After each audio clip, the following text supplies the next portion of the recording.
For a third night in a row, Greek police faced off against angry mobs in the streets of Athens.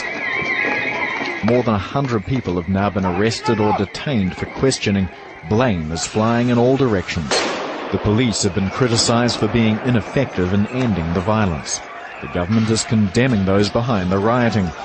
The trouble was sparked by the police shooting of 15-year-old Alexandros Grigoropoulos on Saturday. He was shot 3 times in the chest after a group of youths attacked a police vehicle. 2 officers have been arrested. Unfortunately, extreme elements exploited this very sad incident for their own goals. Their actions yesterday showed their goal was nothing more than violence. Greece was the birthplace of democracy. At the moment, it's gripped by anarchy. Police were forced to protect the parliament, and the country's president wasn't even able to make it home. Anger at Saturday's shooting has spilled into wider dissatisfaction with the government and economic hardship. The police have been hampered in their efforts to restore calm. Asylum laws forbid them to enter a number of universities. Not surprisingly, that's where many of the so-called anarchists who are sustaining the riots have holed up. After taunting police from Athens University's law school and spraying them with hoses, they set the building on fire. Firefighters have been kept busy here removing the security gate of a shop to reach the fire burning inside. On Monday alone, they attended more than 200 fires in stores, banks and homes.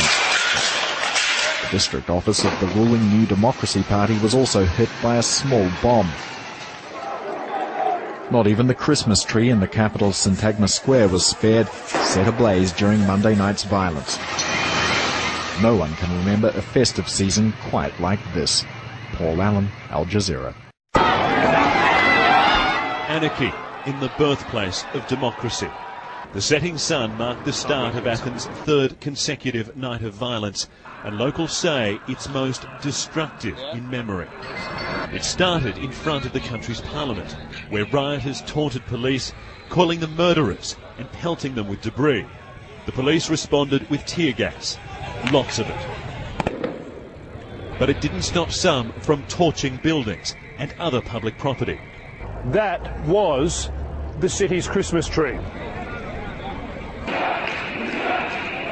Angry young men, many hiding their faces, moved through central Athens in packs, smashing windows and looting. On some streets, no shop was left undamaged. No words describe what I'm feeling tonight, says this store owner. But those taking part insisted their actions were justified revenge for the death of the 15-year-old boy allegedly shot by police. When you draw your gun, you mess with the whole system of our society. The most defiant rock throwers were gradually pushed back into the grounds of Athens University. The rioters have barricaded themselves here in the Athens Law School. There is an old tradition here that says police or security forces. Let's move back. The riot police are coming through now. There is an old tradition here that says police security forces don't enter learning institutions. That's the Athens Law School. It appears that that tradition may no longer apply. But the police didn't go in after them. Instead, they said their strategy was containment, trapping the rioters to stop them doing more damage on the streets. The standoff lasted hours, but in the end, the angry young men got bored and left.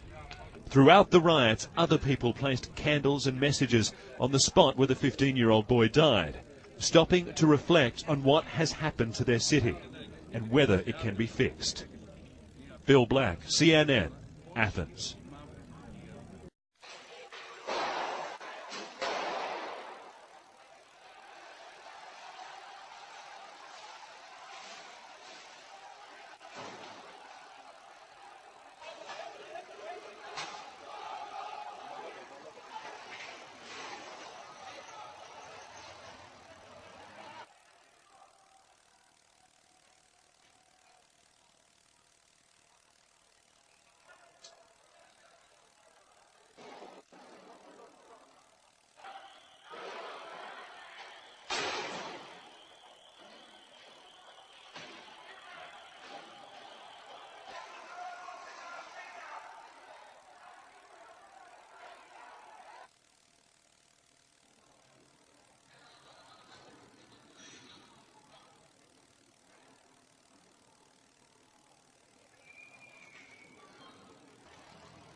Grecia ha amanecido con cierta tranquilidad después de 3 noches de disturbios, actos vandálicos en las calles y saqueos en las tiendas del centro de Atenas. Todo después de las manifestaciones por la muerte de un menor por disparos de un policía el pasado sábado.